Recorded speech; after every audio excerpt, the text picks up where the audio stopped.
Hello दोस्तों, आज के इस वीडियो में हम पढ़ने वाले हैं अंग और आहा के मात्रा वाले शब्द। ठीक है, तो वीडियो को ध्यान से देखना ताकि आपको क्लियर समझ में आ सके। तो चलिए वीडियो को शुरू करते हैं। देखिए आपके सामने यहाँ पे अंग है, ठीक है, और आहा। आहा कैसी होती है? इस तरह का, ठीक है। तो उसकी मात्रा वाले शब्द देखेंगे। तो ये देखिए, एक बिंदी जो है ये अंग की मात्रा कहलाता है, ठीक है। ये इस प्रकार का बिंदी अंग की मात्रा होता है। और आह की मात्रा कैसे होता है? आह की मात्रा ये दो बिंदी, ठीक है। तो हम पहले देखते हैं अंग की मात्रा वाले शब्द, ठीक है। तो अंग की मात्रा देखिए, अंग यहाँ पे लिखा है सभी व्यंजनों में अंग की मात्रा का प्रयोग, ठीक है। मतलब सभी व्यंजन में हम क से ज्ञ तक, ठीक है, सभी व्यंजन में अंग की मात्रा का प्रयोग करेंगे। आप देख सकते हैं यहाँ पे सभी जितने भी व्यंजन हैं उसमें अंग की मात्रा लगा हुआ है, ठीक है। जैसे एक बिंदी होता है तो बिंदी सभी में लगा हुआ है। तो क्या पढ़ेंगे हम?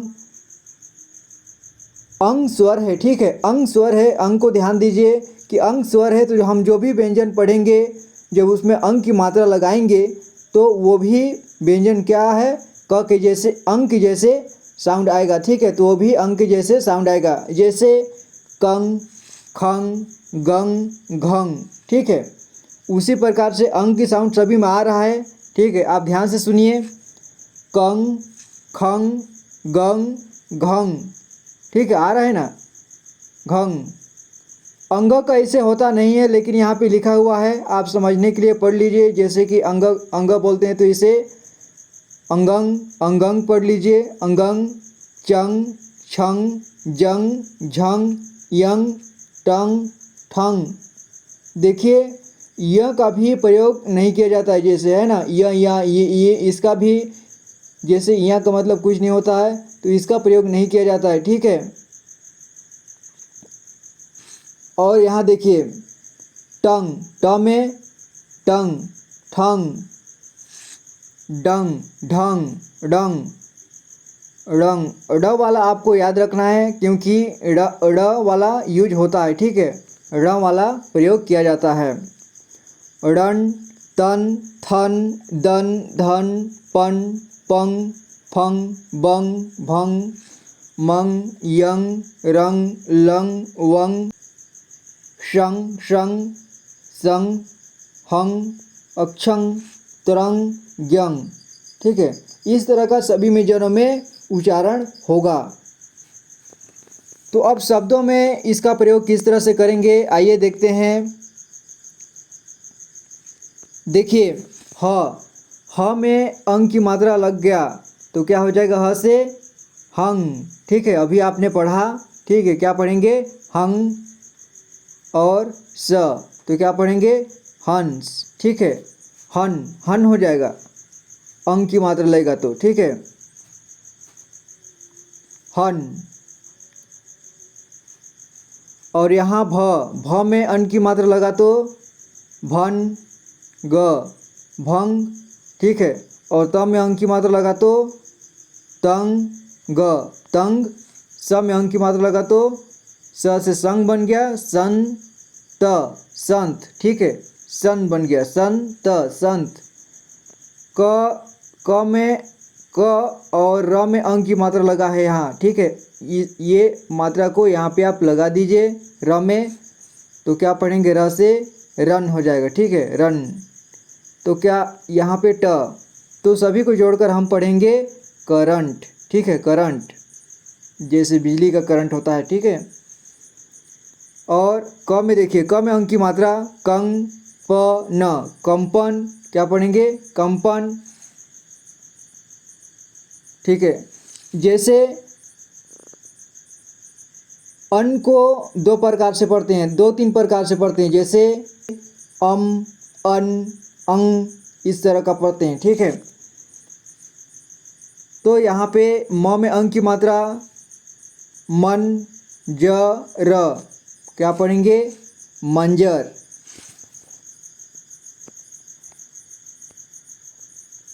और यहाँ देखिए तरंग, तरंग, स में अंग की मात्रा संजय संजय, ठीक है, संजय संजय।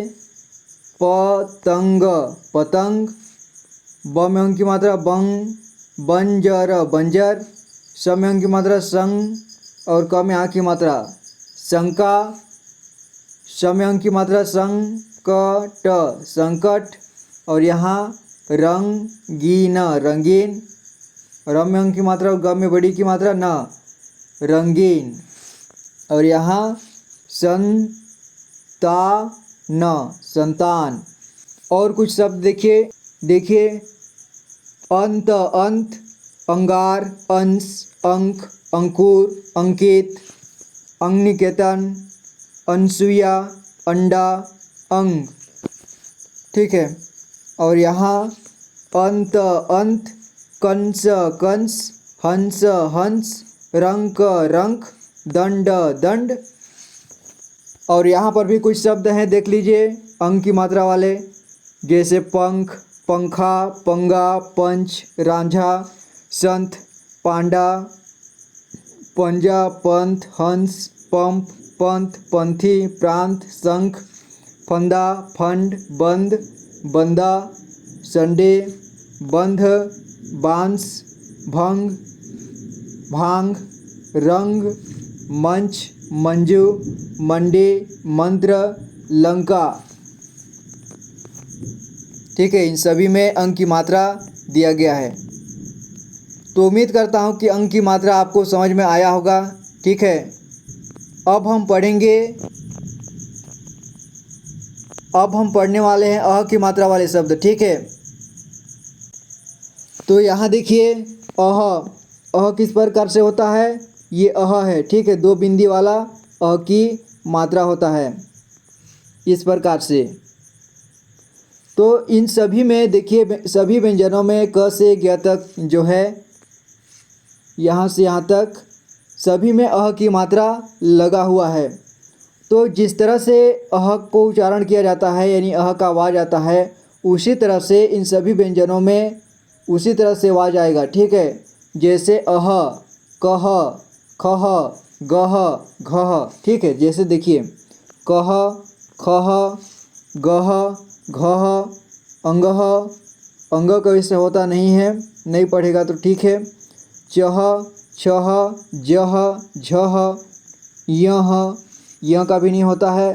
टह ठह डह ढह ढ़ह ड़ का होता है, ठीक है।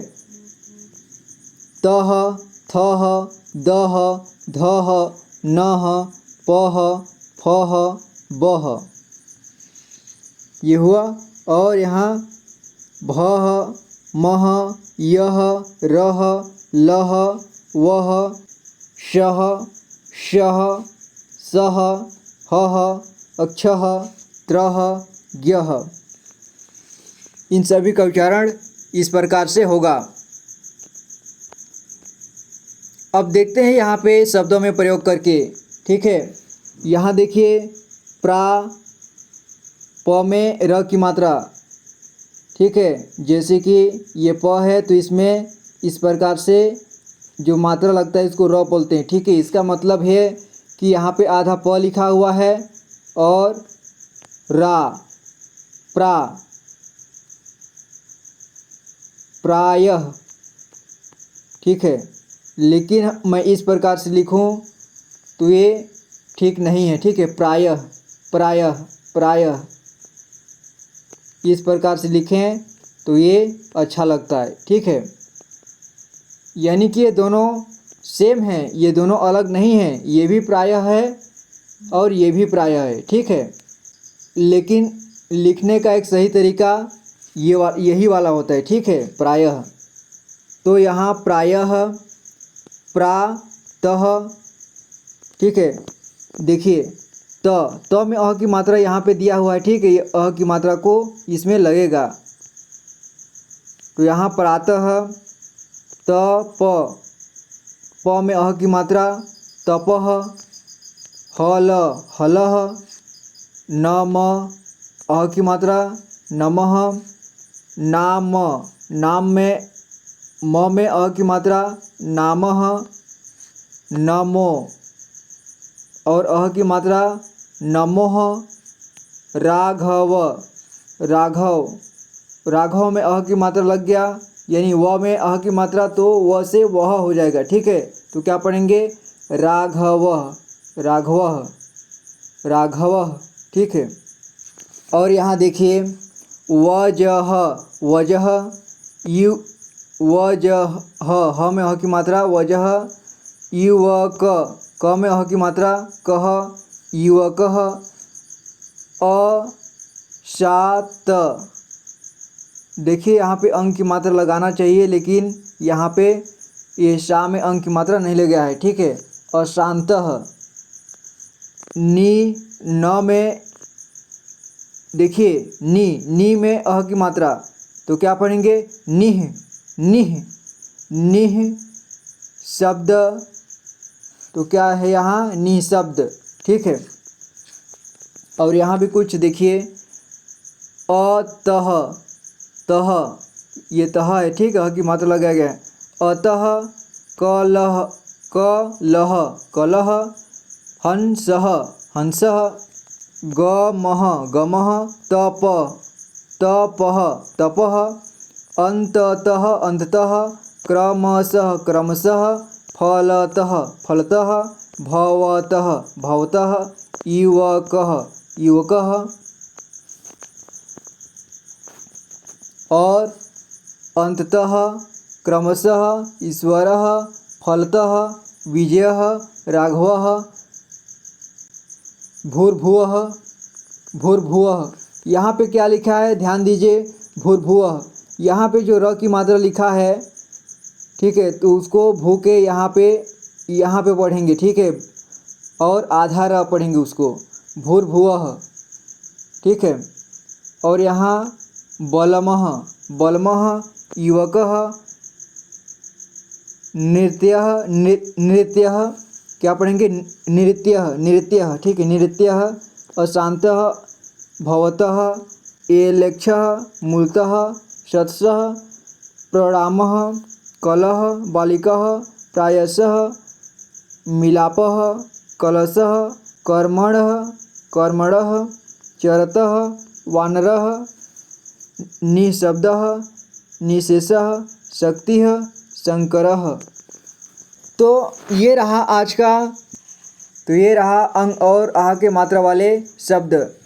तो उम्मीद करता हूँ कि ये वीडियो आपको समझ में आया होगा, ठीक है। तो इसे बार बार आप पढ़ने का अभ्यास कीजिए, लिख लिख करके अभ्यास कीजिए, ठीक है। आपको क्लियर याद होगा, तभी आप हिंदी स्पष्ट रूप से धारा प्रवाह पढ़ सकते हैं, ठीक है। और मैंने बताया है कि धारा प्रवाह अंग्रेजी कैसे पढ़ें। अगर आप थोड़ा मोड़ा पढ़ लेते हैं, टूटी फूटी हिंदी पढ़ते हैं, लेकिन आपको धारा प्रवाह नहीं पढ़ पाते, तो मैंने उसके लिए वीडियो बनाया है। आप वीडियो को जब ध्यान से देखेंगे तो आप धीरे धीरे पढ़ना सीख जाएंगे, ठीक है। तो मैं मिल दूंगा आपसे अगले वीडियो में, तब तक के लिए अपना ख्याल रखना और पढ़ाई करते रहना। अगर पहली बार वीडियो को देख रहे हैं तो इसे सब्सक्राइब कर लें, क्योंकि पढ़ने लिखने से रिलेटेड इस चैनल पर वीडियो अपलोड किए जाते हैं, जो कि आपके लिए काफ़ी हेल्पफुल होगा। तो thank you so much for watching this video guys.